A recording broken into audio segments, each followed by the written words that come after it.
Good evening. You're watching the news at 6 with me, Ishan Russell. The news at 6 is all about the day's biggest developing stories, and we'll be filling you in on them over the next half hour. But first, the headlines that you're tracking right now.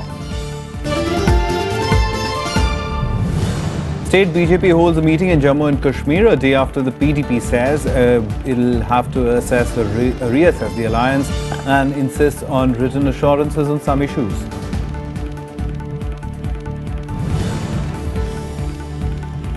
A day after violent clashes, uneasy calm in Tuni town of East Godavari district. Train and road traffic resumes as members of the Kapu community agree to end blockade temporarily.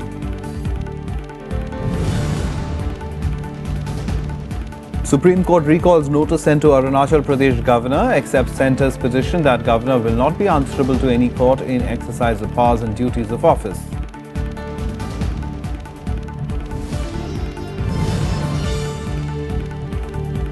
And Boko Haram unleashes a trail of destruction. At least 86 people killed as terrorists firebomb huts and burned several children to death in village housing refugees.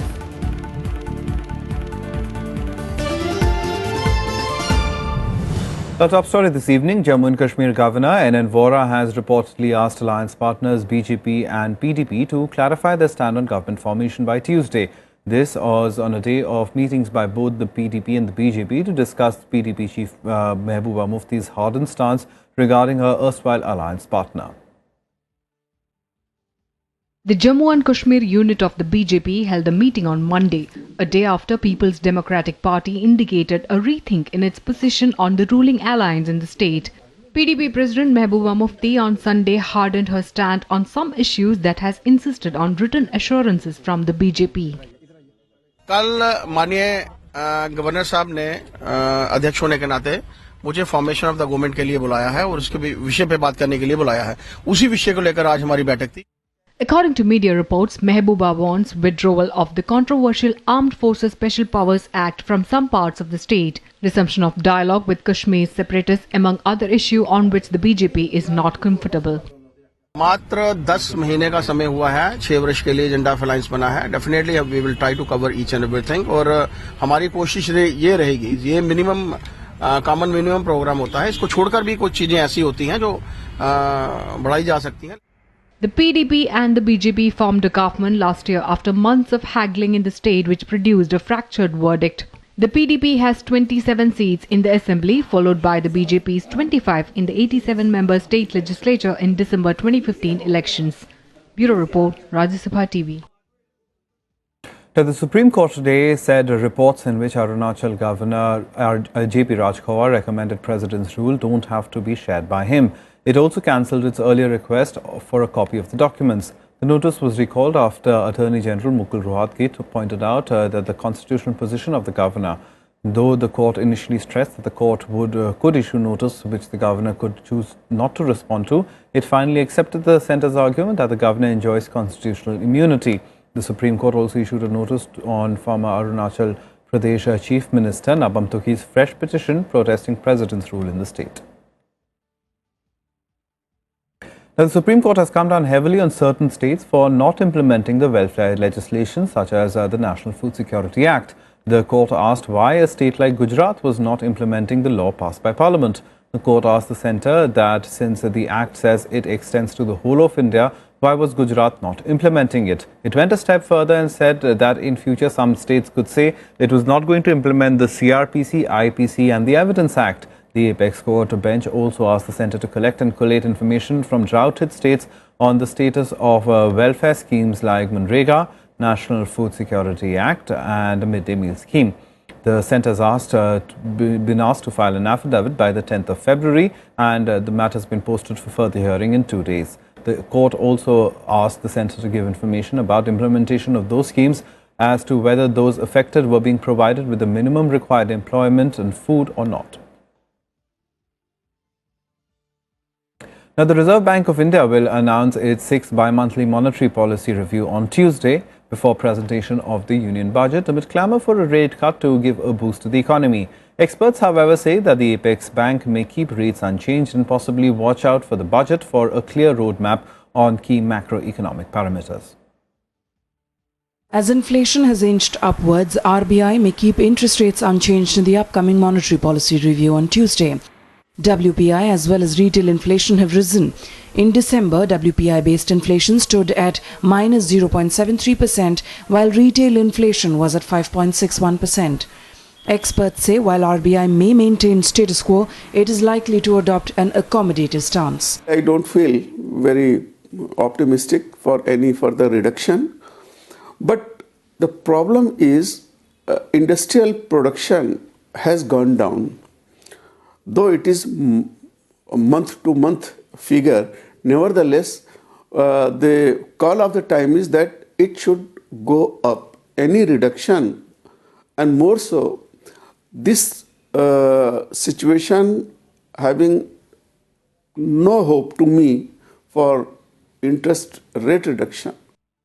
Industrial production plunged to an over 4-year low, contracting 3.2% in November, raising expectations of corporate India for a rate cut. However, industry chambers voiced the need for banks to transmit the lower interest rate to borrowers to revive demand and kickstart the investment cycle. The RBI has cut earlier the interest rates, but that has not been passed on to the consumers. And the banks say that unless the borrowing rates come down, how can they be passing on the benefits to the consumers? The borrowing rates are still very high.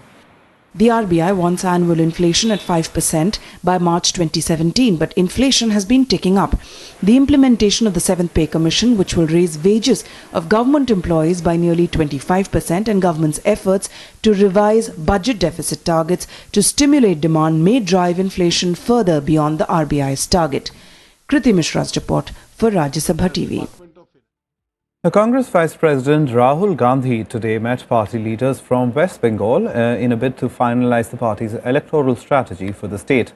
However, no decision was taken on the issue of alliance with either the TMC or the Left Front. A large delegation of Congress leaders were in the national capital on Monday to meet their party Vice President Rahul Gandhi. Led by PCC President Adhir Ranjan Chaudhary, the state leaders apprised Rahul of the current political situation in the state and put across their views on the electoral strategy for the forthcoming assembly elections in the state. I cannot say that alliance between Congress and CPM has been done or etc.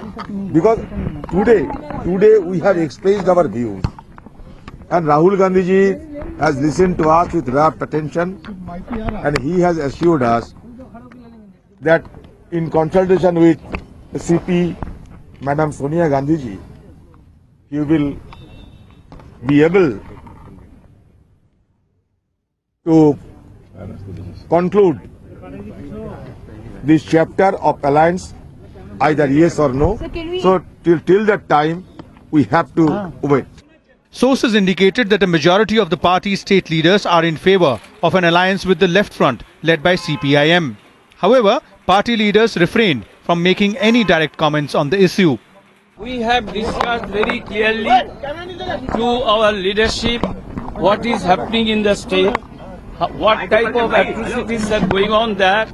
It is very difficult for the common people to stay fearlessly. So we shall have to do something to stop this type of inhuman activities which is going on in Bengal. Congress is faced with a peculiar situation in the forthcoming assembly elections in West Bengal. While the state leadership is advocating an alliance with the Left Front, the party is engaged in a bitter political battle with the left-led LDF in Kerala, which is likely to go to polls along with West Bengal later this year. Vishal Dahiya, Rajya Sabha TV, Delhi. Time now to take a look at what else has been making news around the country nationwide. The municipal workers' agitation in Delhi marked its 6th day today, with school teachers also deciding to go on an indefinite strike. More than 130,000 employees are on strike since Wednesday, forcing operations to end in municipal schools and hospitals, besides leading to a breakdown of the state's sanitation machinery. The High Court hearing on the matter is slated for Monday. Classes resumed at the University of Hyderabad on Monday after 2 weeks of massive protest over the suicide of Dalit research scholar Rohit Vemula. The student bodies, however, continued their peaceful protest and really hung the strike on the campus to press its demands, which include sacking of the Vice-Chancellor P. Appa Rao. Nepalese Army Chief General Rajendra Chhetri will be in India on a 6-day visit from tomorrow. This will be Chhetri's first visit abroad after assuming a top post in September last year. The Army Chief's visit comes ahead of the proposed visit of Prime Minister KP Oli to India in February. Time for us to take a short break. Lots more on the other side. Do stay tuned.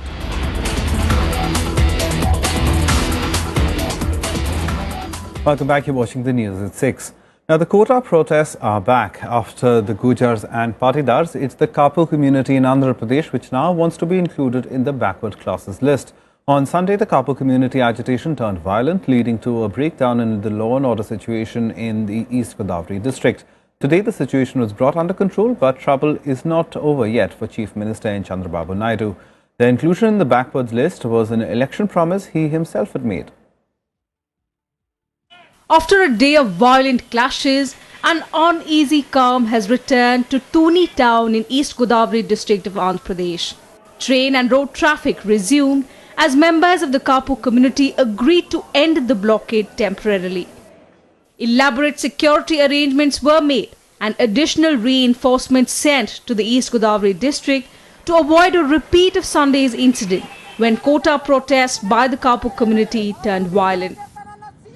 Agitators went on a rampage, setting on fire a passenger train, a police station, police and private vehicles.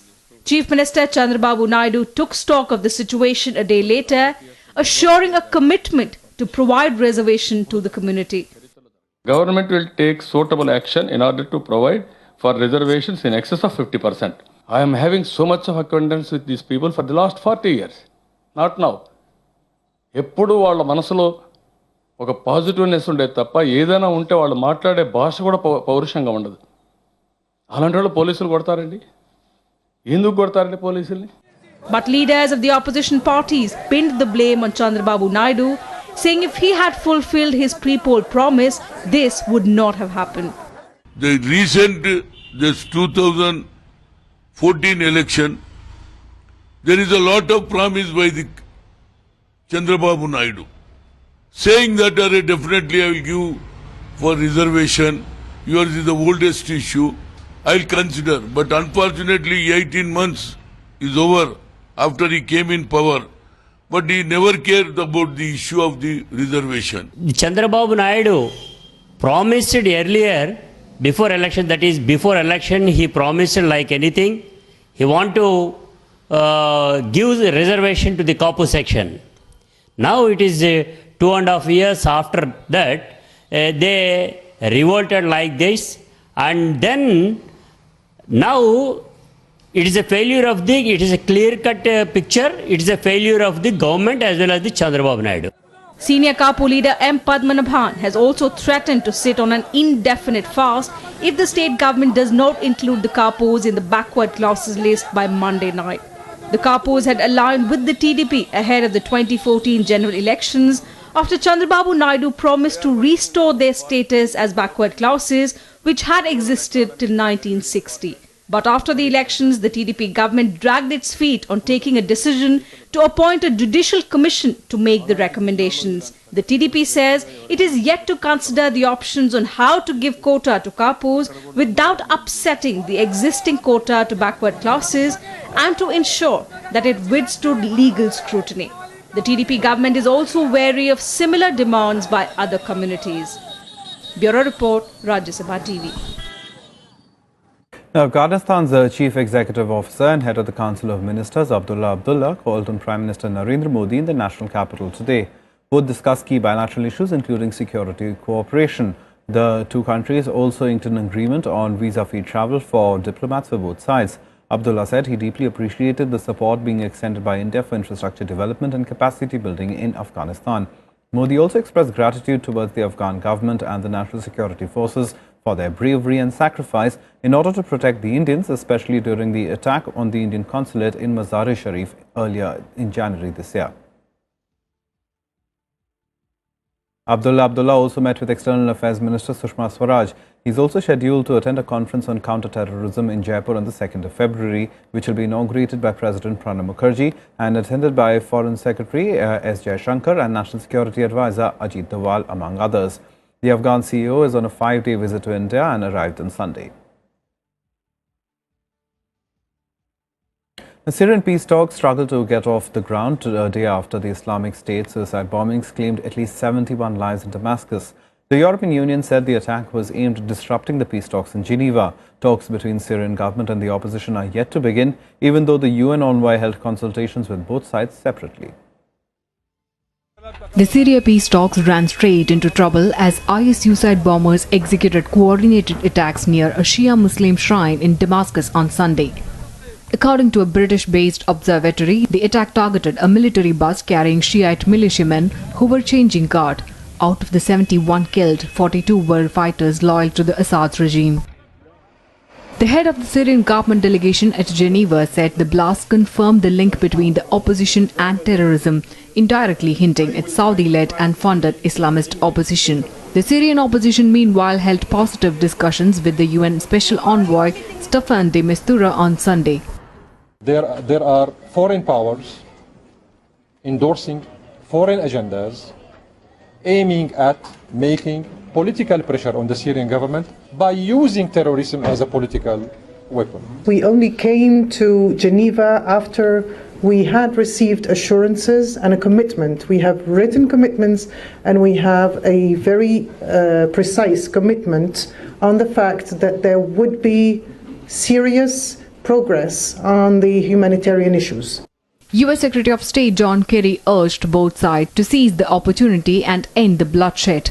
EU Foreign Policy Chief Federica Mogherini said the bombings were clearly aimed at derailing the UN-brokered peace talks. The people of Syria deserve a real choice about the kind of future that they want. Not a choice between brutal repression on one side and terrorists on the other. This week in Geneva, that political process can get underway. The road ahead remains challenging. In the case of Syria, we are there to remind everyone that where allegations reach the threshold of war crimes or crimes against humanity, that amnesties are not permissible.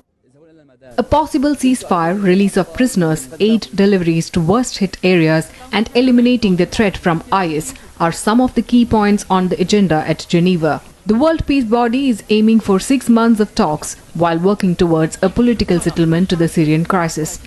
Bureau Report, Sabha TV.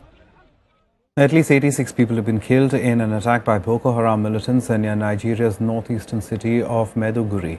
The extremists firebombed huts and reports say several children were burnt to death. Scores of charred corpses and bodies with bullet wounds littered the streets from the attack on the Dalori village and two nearby camps housing 25,000 refugees. It was the third attack this week suspected to have been carried out by the insurgent group and the most deadly.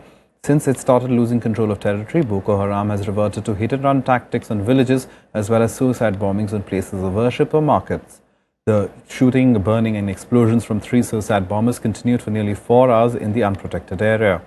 The violence continued as 3 female suicide bombers blew up among people who managed to flee to the neighboring Gamori village. Troops arrived at Dalori but were unable to overpower the attackers who were better armed. The World Health Organization will hold an emergency meet on the spread of the Zika virus in Geneva today. The meet comes after the UN body warned that the deadly virus is spreading explosively and could affect as many as 4 million people in the Latin American region. The meet will decide whether to declare it a global emergency. The mosquito-borne virus has been linked to serious birth defects. WHO officials describe Zika as moving from a mild threat to one of alarming proportions. The WHO's actions are under intense scrutiny this time after its handling of the Ebola outbreak in West Africa, which was widely criticized and it was deemed to have been too slow to declare an emergency. Zika has spread to 22 countries in the Americas, prompting governments to take necessary steps. According to US scientists, the vaccine for Zika might be ready in 2 years, but it could take almost a decade before it's publicly available. Some more international news now in Global Buzz. Cuban President Raul Castro today started his first ever state visit to Europe. French President François Hollande called his trip to Paris a new stage in strengthening relations between the two countries, building on his own state visit to Cuba last May, which is the first by a Western head of state in half a century.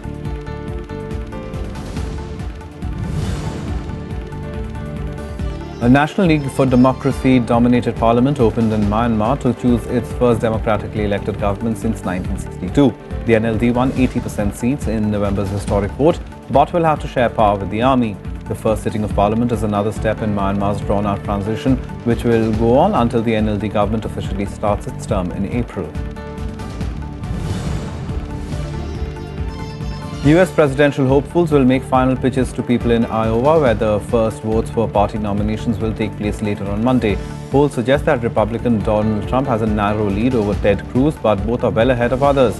But the Democratic race is slightly tighter, with Hillary Clinton edging ahead of Senator Bernie Sanders. British Prime Minister David Cameron and the European Council President Donald Tusk failed to reach a deal on Britain's European Union renegotiation. The two sides discussed the EU's proposal for an emergency break on benefits payments to migrants as a way to meet Cameron's target of curbing migration into Britain. Saudi authorities arrested 9 American citizens among 33 terror suspects over the past week. Washington's strong ally Riyadh confirmed it was aware of the report but declined to elaborate. It did not say if any of the terror suspects were linked to the IS, which has claimed several deadly attacks against security forces and Shiites in the kingdom since last year. Some sports now, and both Novak Djokovic and Angelique Kerber created history at the 2016 Australian Open Championships this year. While Djokovic won a record-equaling 6th Australian Open title, Kerber became the first German since 1999 to win a Grand Slam title. It was a good first Grand Slam for Indian tennis ace Sania Mirza too, as she won her 3rd consecutive Grand Slam title. It was a familiar ending, a habitual champion winning once again. The second best player in the world could not topple him, and going at this rate, seemingly no one can, for at least some time. Novak Djokovic's record-equaling 6th Australian Open title was his 3rd consecutive Grand Slam and the 11th of his career, putting him alongside two of the sport's idols, Rod Laver and Bjorn Borg. A beaming Novak Djokovic showed off his Australian Open trophy in Melbourne on Monday, saying the desire to become the greatest tennis player ever will be an encouraging factor in years to come. After 2008, it was the first Grand Slam win, and now 6 titles later, and 8 years later, it's truly incredible to see all the all the years that went by, and how good I play in Australia each year. So this serves as a great confidence booster, a great wind in the back for the rest of the season. The Serbian, who secured his maiden Grand Slam at the Melbourne Park back in 2008, said every Grand Slam title has its own unique feeling. Of course it does. Every title feels different, especially the Grand Slams that are the most prestigious, most valuable events in our sports. And the first title I won in 2008 here in Australia. I was here with my family, with my parents, my brothers. Meanwhile, Angelique Kerber was given a warm reception on her return to Frankfurt on Monday after she became the first German since 1999 to clinch a Grand Slam. Es ist schon ein Traum, ist jetzt wahr geworden. Ich habe das erreicht, wovor ich halt so lange dran gearbeitet habe, geträumt habe, und gegen eine Serena dann im Finale zu spielen, was nochmal was ganz Besonderes für mich war. Es beschreibt einfach, Worte können es nicht beschreiben. Indian tennis star Sania Mirza also said winning 3 Grand Slam titles in a row was a dream run. Sania arrived in Hyderabad on Sunday. We haven't lost a match in a long time, but also to win 3 Grand Slams in a row, it's what really dreams are made of. So we're really excited, obviously, and it was the perfect way to start the year. We still haven't lost this year, so we feel really happy. And 3 slams in a row, who would have thought? I've had a great summer, and I'm looking forward to taking a couple of days off before going to Fed Cup. Mirza also said she felt honoured and privileged to receive India's 3rd highest civilian award, the Padma Bhushan. Bureau Report, Rajya Sabha Television. Well, that's all from us. Goodbye.